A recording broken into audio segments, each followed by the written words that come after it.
नमस्कार. आदिनाथ ज्योतिष चॅनल आपलं सहर्ष स्वागत आहे. आज या भागामध्ये आपण दशा विचार आणि 4 स्टेप पद्धती या दोन्हीचा आपण आज विचार करणार आहे. आता दशा विचार म्हणजे काय? आपल्या कृष्णपूर्ती पद्धतीमध्ये आपण विश्वोत्तरी महादशेचा विचार करतो. आपण मागच्या भागामध्ये भावावरनं कोणती घटना घडू शकते, प्रमुख भाव कोणता, त्याचा सब बघायचा आणि तो सब पूरक भावांचा कार्यशय का विरोधी भावांचा कार्यशय हे आपण अभ्यासलेले आहे.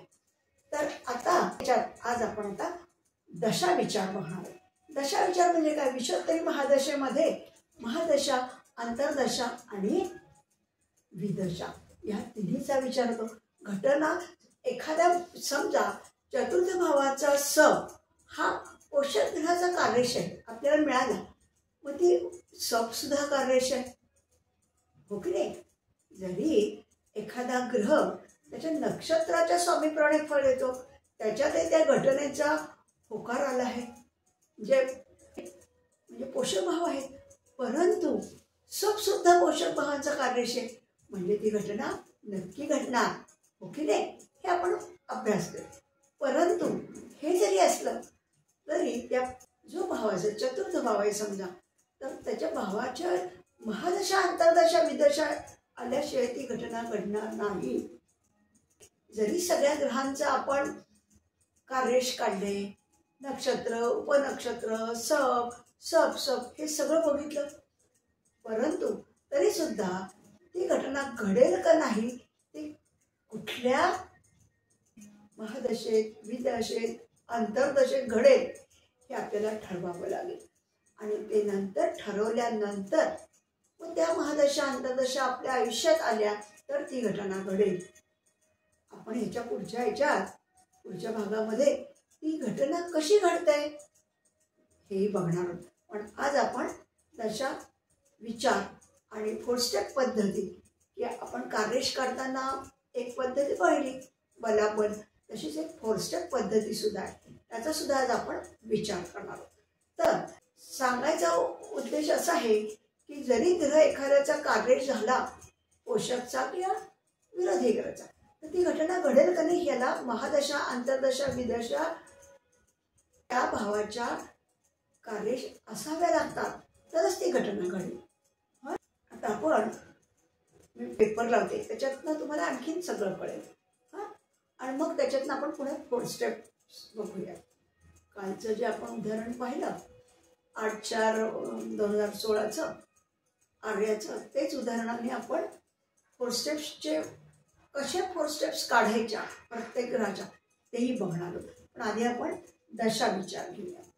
मी पेपरला दशा विचार आता बघणार. दशा विचार, घटना घडणार असा निर्णय झाला की घटना कधी घडेल या कालनिर्णयासाठी जातकास येणाऱ्या पोषक महादशा, अंतर्दशा मुख्यत्वे करून विचारात घ्याव्या लागतात. महादशा, अंतर्दशा, विदशा हे संबंधित घटनेचे कार्यश असायला हवे तरच घटना घडते. घटनेसाठी जो प्रमुख भाव व जे इतर पूरक भाव आपण विचारात घेतो त्या ग्रहांच्या कार्यश ग्रहांच्या महादशा, अंतर्दशा, त्या ग्रहांच्या कार्यश ग्रहांच्या महादशा, अंतर्दशेत घटना घडते. म्हणजे दोन्ही दशा ह्या संबंधित प्रमुख व पूरक भावांचा कार्यश असेल तर त्या महादशेत व अंतर्दशेत घटना घडते. म्हणजेच दोन्ही दशा ह्या संबंधित प्रमुख व पूरक भावांचा कार्यश असेल तर त्या महादशा, अंतर्दशेत घटना घडते. उदाहरणार्थ 10वा भाव दशम भावावरून नोकरी ह्या घटनेचा विचार होतो. दशम भावाची दशा जेव्हा येईल तेव्हा घटनेची फले मिळतील, परंतु दशास्वामी जर अनुकूल भावांचा कार्यश नसतील तर घटना घडणार नाही. महादशा घटनेस विरोध करत असेल पण अंतर्दशा व विदशा पूरक असतील तरी घटना घडणार नाही. तसेच उपनक्षत्र स्वामी सुद्धा घटांने संबंधी हा पूरक समूह पाहिजे तरच घटना घडेल. कधी कधी असे घडते की महादशा स्वामी घटने संबंधित भावांचा क्षीण कार्यश असतो, परंतु सब मात्र बलवान कार्यश असतो. असे असतानाही घटना मात्र सब बलवान असल्यामुळे घडते. एखादी महादशा, उदाहरणार्थ विवाहाबाबत घेऊ.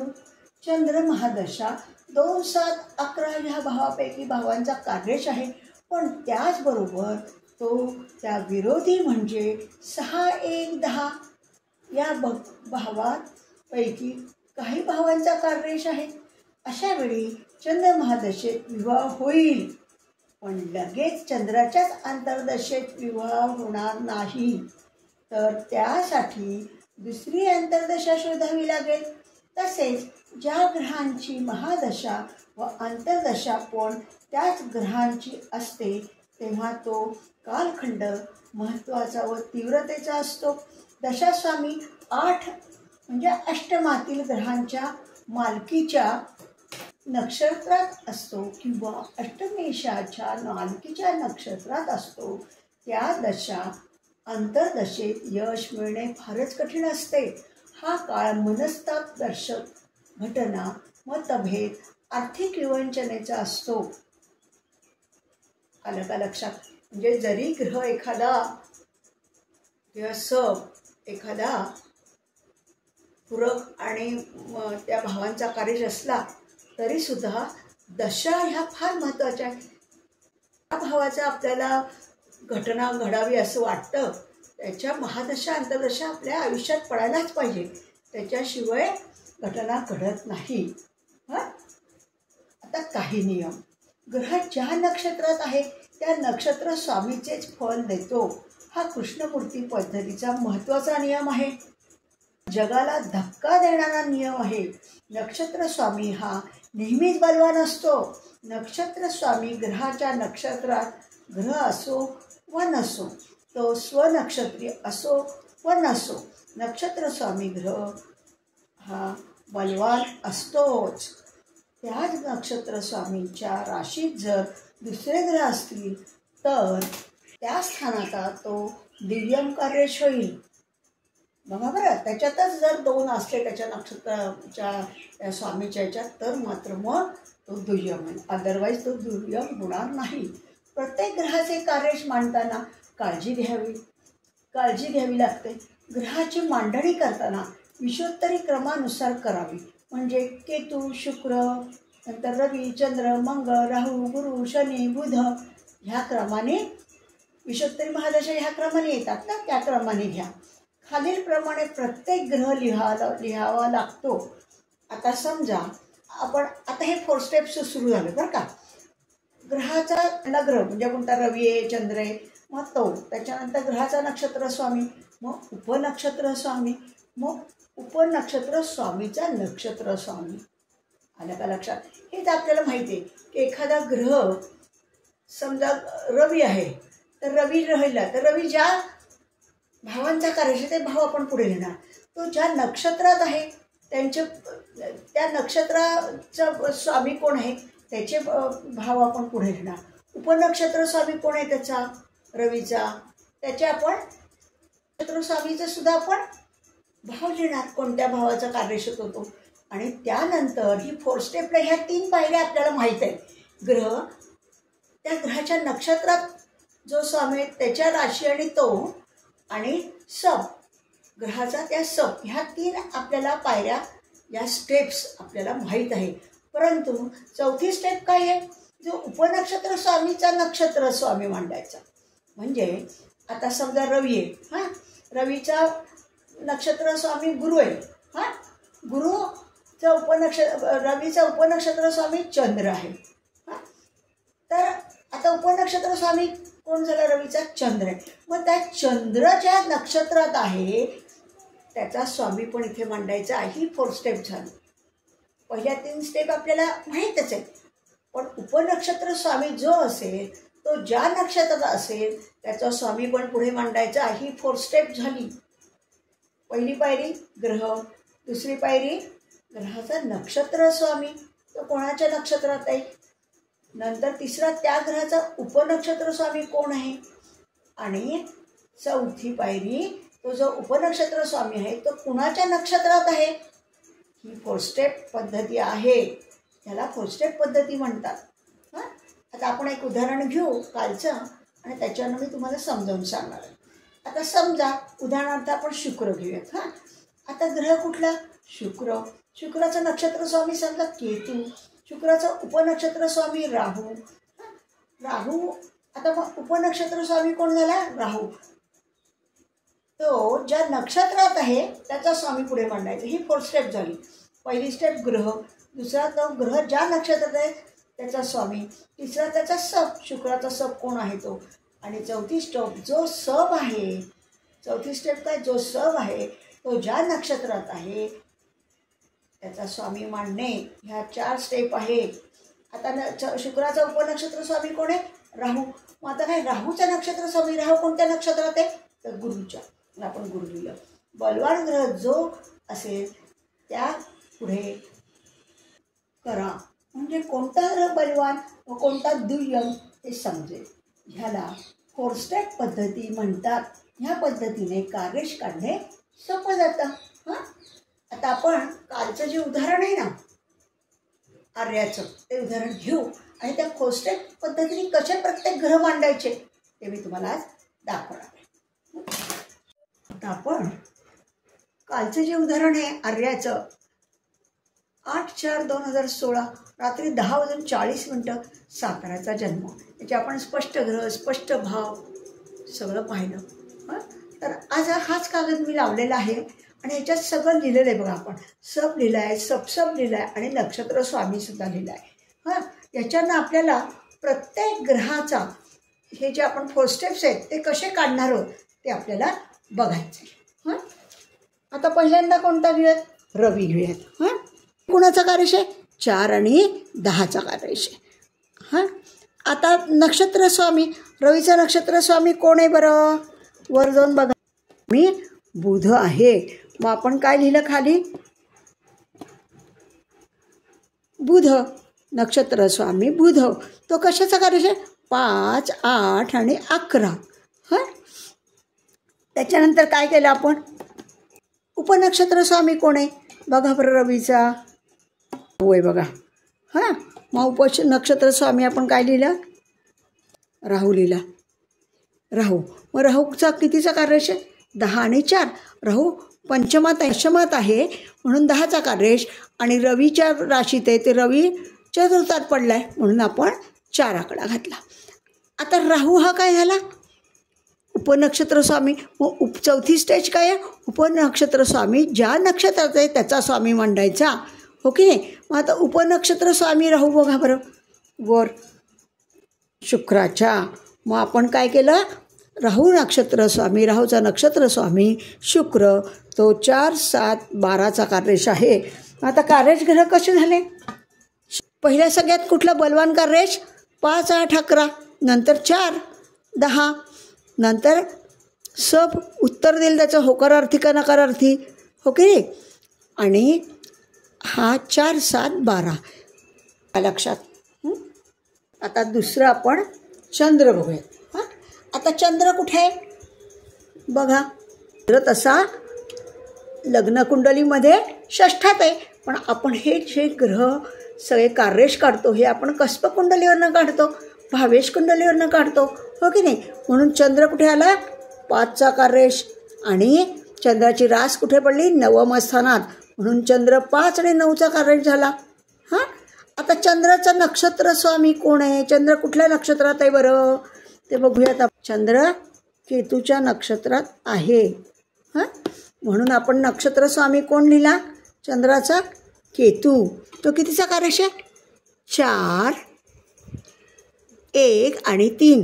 कारण केतू शनीच्या राशीत आहे. केतूला स्वतःची रास आहे का, नाही, म्हणून तो शनीच्या राशीचा आहे आणि जिथे बसला आहे त्याचा फलादेश देईल.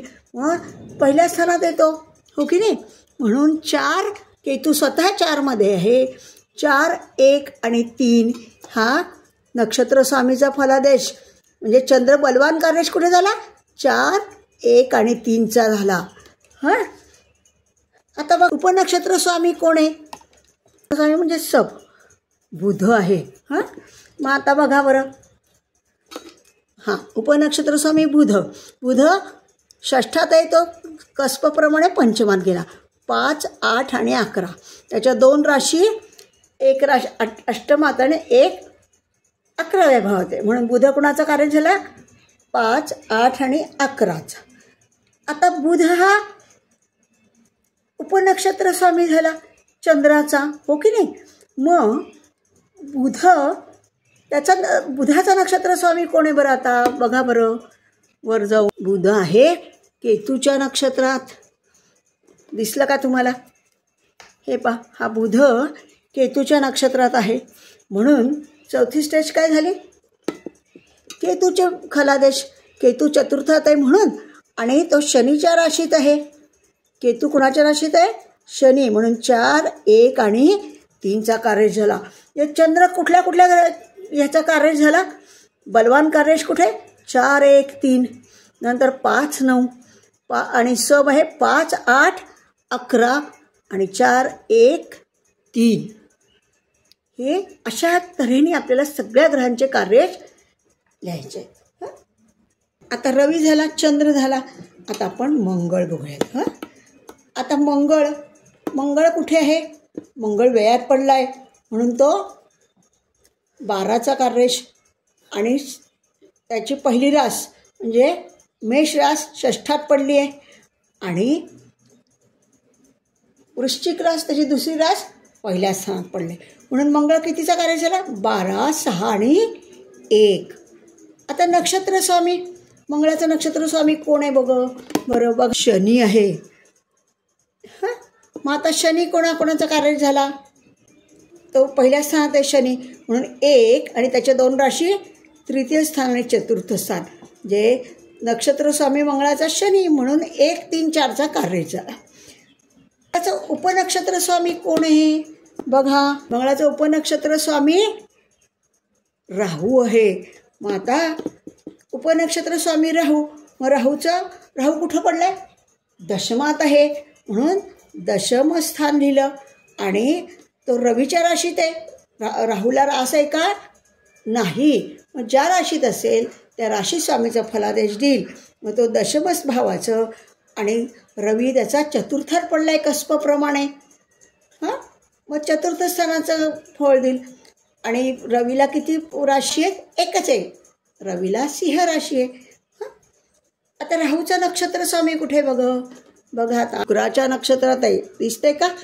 हां, म्हणून राहूचा नक्षत्र स्वामी शुक्र झाला. मग शुक्र कशाचा कार्य झाला सांगा? 4, 7 आणि चतुर्थ स्थानात शुक्र पडला आहे. त्याची दुसरी वृषभ रास सप्तमात आहे, आणि तूळ राशी 12व्या स्थानात आहे. म्हणून शुक्र हा 4, 7, 12चा कार्य झाला. मग आता मंगळ बलवान कार्येश कशाचा झाला? 1, 3, 4 नंतर 12, 6, 1 त्याच्यानंतर दुय्यम, आणि सब 10, 4. हो की नाही. आणि 4, 7, 12 जे एखाद्या मंगळाच्या हिच्यात फलादेश देताना कसं होईल?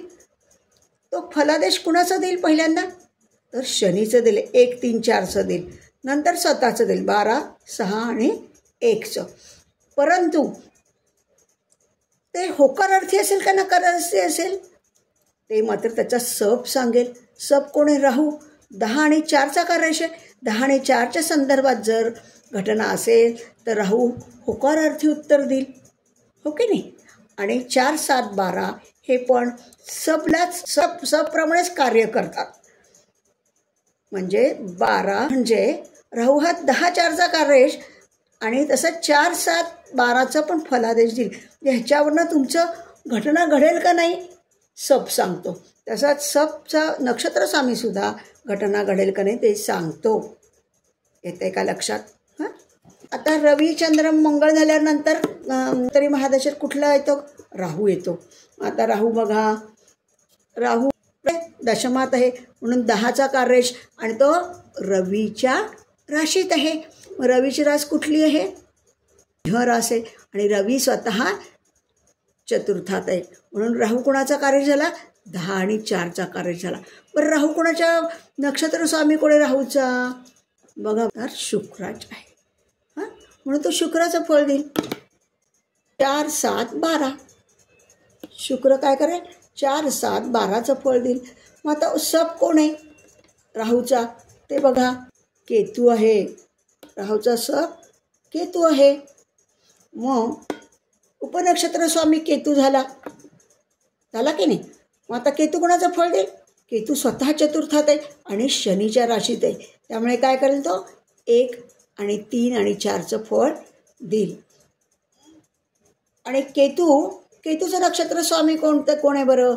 मग केतू बघा बरं कुठं आहे? गुरुच्या नक्षत्रात आहे. दिसला का? चौथी स्टेज काय झाली?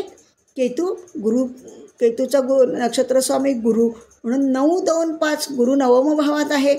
आणि दुसरी धनुरास त्याची कुठे पडली? धनात पडली.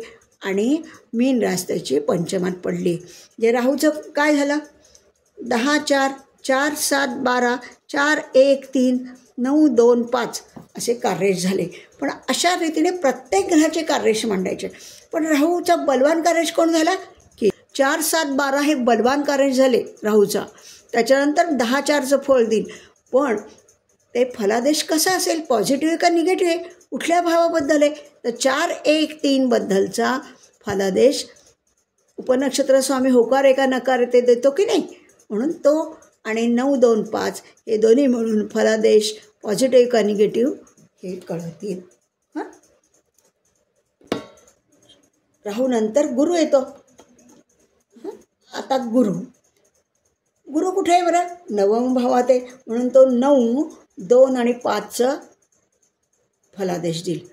दुसरी रास त्याची कुठली आहे? 2 राशी कुठल्या आहेत त्याच्या? नवमात गुरु स्वतः बसलेला आहे. आणि दुसरी रास कुठली आहे? धनु. हां, धनुरास धनात पडली म्हणून 2चं कार्येश आहे आणि मीन रास पंचमात आहे म्हणून 9, 2, 5चा कार्येश झाला. पण आता गुरु कुणाचं नक्षत्र कोणत्या नक्षत्रात आहे? बघा बरं, शुक्राच्या नक्षत्रात आहे. हां, आणि सब कोणात आहे? शुक्राच्या. हे बघा गुरु शुक्राच्या नक्षत्रात 4, 7, 12चं फलादेश देतोय. आलं का लक्षात?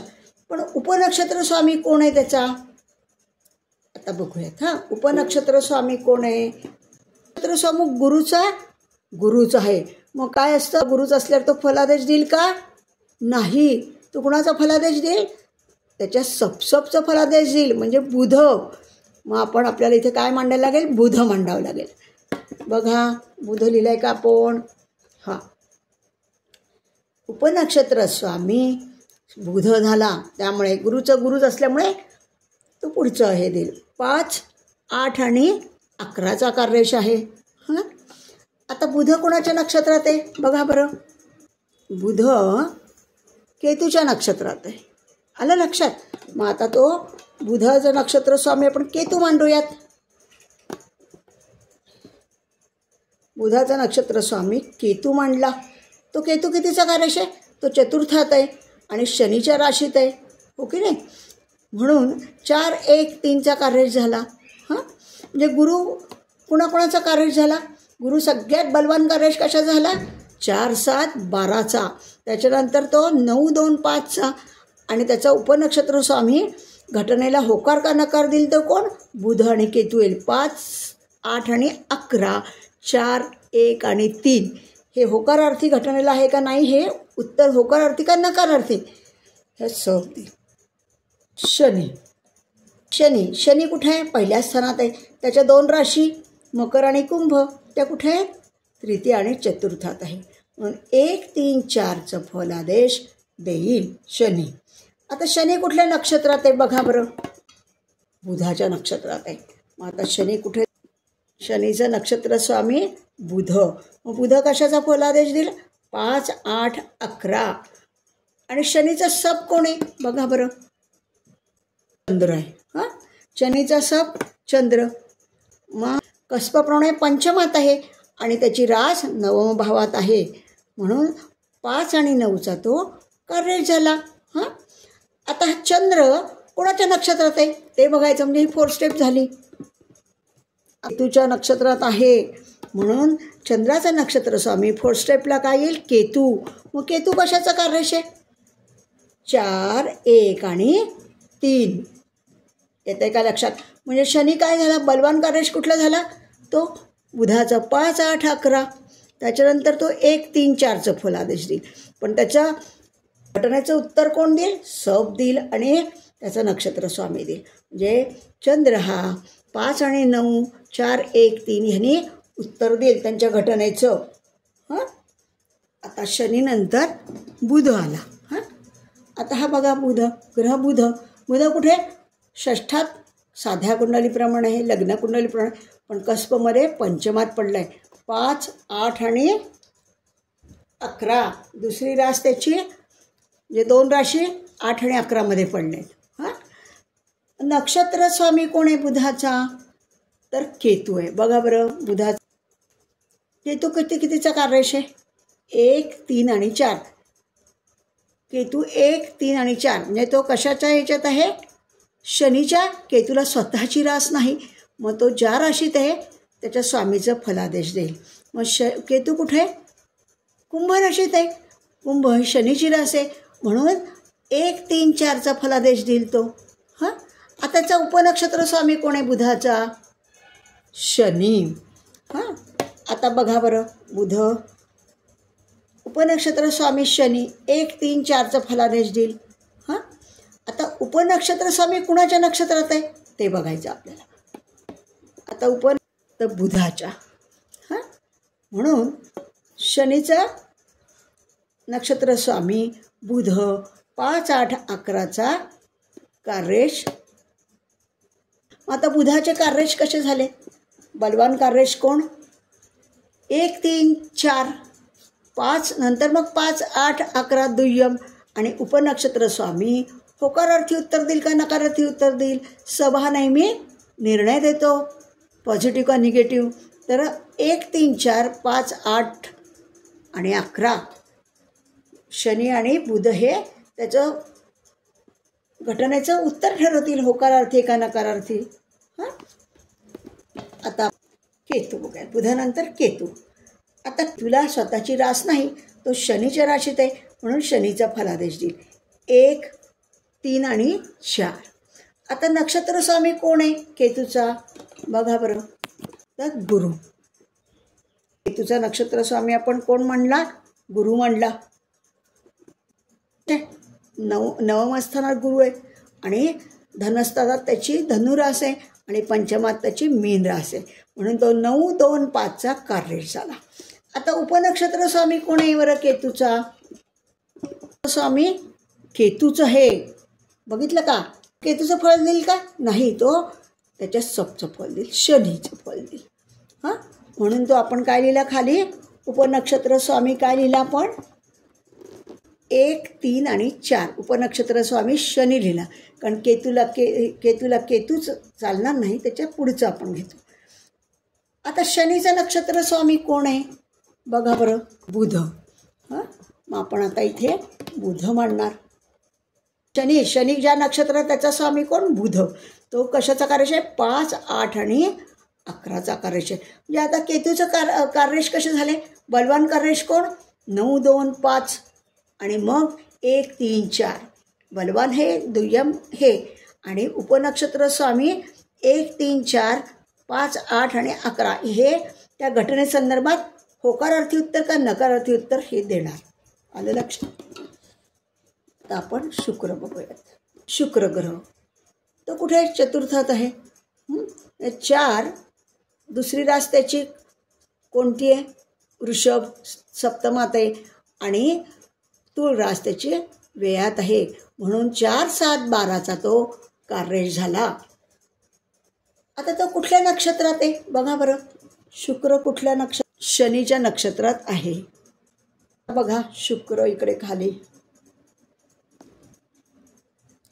शुक्र शनीच्या नक्षत्रात म्हणून 1, 3, 4चा कार्यरेष आणि उपनक्षत्र स्वामी कोण आहे शुक्राचा शुक्रच म्हणून आपण त्याच्या सबचा फलादेश देणार ना तो शनी आला आलं का शुक्राला शुक्र म्हणून आपण त्याच्या याचा पुढचा सबचा घेतला तो शनी आला मग कोण आला शनी आला आलं का लक्षात म्हणजे 1, 3, 4चा फलादेश दिला आता उपनक्षत्र स्वामी शनी आला मग शनी कोणत्या नक्षत्रात आहे बरं आता बघा शनी बुधाच्या नक्षत्रात आहे दिसतंय का बुधाच्या नक्षत्रात आहे मग काय झालं शनी बुधाचा कार्यरेष म्हणून बुध 5, 8 आणि 11चा कार्यरेष झाला आणि आपण रवीपासून सगळ्या ग्रहांचे काय केले आपण 4 स्टेप्स पद्धतीने कार्यरेष काढले आपण आज या भागामध्ये दशा विचार आणि 4 स्टेप्स पद्धती बघितली 4 स्टेप्स पद्धती कार्यरेष काढण्याची पद्धती आहे बलवान नंबर 2 बलवान नंबर 3 बलवान ही एक पद्धती आपण बघितली पण ही कार्यरेष पद्धती 4 स्टेप्स ही जनरली सगळीकडे वापरली जाते आणि अतिशय सोपी आहे एक तर पहिलं आपण काय बघतो ग्रह तो ज्या भावाचा कार्यरेष ते मांडतो तो ज्या नक्षत्रात आहे त्या नक्षत्र स्वामीचे कुठं तो आहे त्याच्या 2 राशी कुठे ते झालं नंतर त्या ग्रहाचा सब तो ज्या नक्षत्र स्वामी आहे सब त्याच्या तो जिथे आहे त्याच्या 2 राशी आणि 4थी स्टेप म्हणजे सबचा नक्षत्र स्वामी कोण आहे तो कुठे आहे आणि त्याच्या 2 राशी कुठे ही 4 स्टेप पद्धती झाली ह्या पद्धतीने आपण कार्यरेष काढू शकतो आणि ते सोपं पडेल आता जरी कार्यरेषनी म्हणजे एखादा ग्रह आहे समजा विवाहाचा प्रश्न बघूया विवाहाचा प्रश्नाला काय होईल आपण घटना कशाने बघतो विवाहाची सप्तम भाव मुख्य भाव आहे त्याचा सब बघतो तो सब 2, 7, 11चा कार्यरेष असेल तर घटना घडेल हो की नाही समजा तो 2 आणि 11चा कार्यरेष आहे घटना घडणार आहे असं सांगितलेलं आहे कोणी नक्षत्र स्वामी 2, 11पैकीचा कार्यरेष आहे सब पण कार्यरेष आहे 7चा 2चा म्हणजे घटना घडणं हे नक्की झालं निश्चित आहे मग आता कोणत्या महादशेत अंतर्दशेत घटना घडणार आहे बरं ज्या महादशेत 7, 2, 11 यांचे कार्यरेष असतील त्या ग्रहांच्या महादशा अंतर्दशेतच घटना घडेल त्यामुळे जरी कार्यरेष हे जरी आपण बघितलं असले तरी महादशा अंतर्दशा बघणं हे अतिशय महत्त्वाचं आहे त्याच्याशिवाय घटनाच एखादं लग्नासाठी सगळं पॉझिटिव्ह आहे पण ती महादशाच आली नाही त्याच्या आयुष्यात व्यक्तीच्या तर घटना घडणार नाही त्यामुळे दोन्हीचा समन्वय म्हणजेच दोन्ही असणं आवश्यक आहे घटना घडण्यासाठी महादशा अंतर्दशा विदशा असायलाच पाहिजे त्याच्याशिवाय घटना घडणार नाही हां आता आपण पुढल्या भागामध्ये घटना कधी घडते ते शिकणार हां त्या तुम्ही नक्कीच पुढचा भाग बघा कृष्णमूर्ती पद्धती घटनेचा निर्णय करेक्ट देते अतिशय परफेक्ट निर्णय असतो कृष्णमूर्ती पद्धतीचा त्यामुळे कृष्णमूर्ती पद्धती ह्यासाठी प्रसिद्ध आहे आता हा निर्णय कसा होणार आहे ते आपण कसा घ्यायचा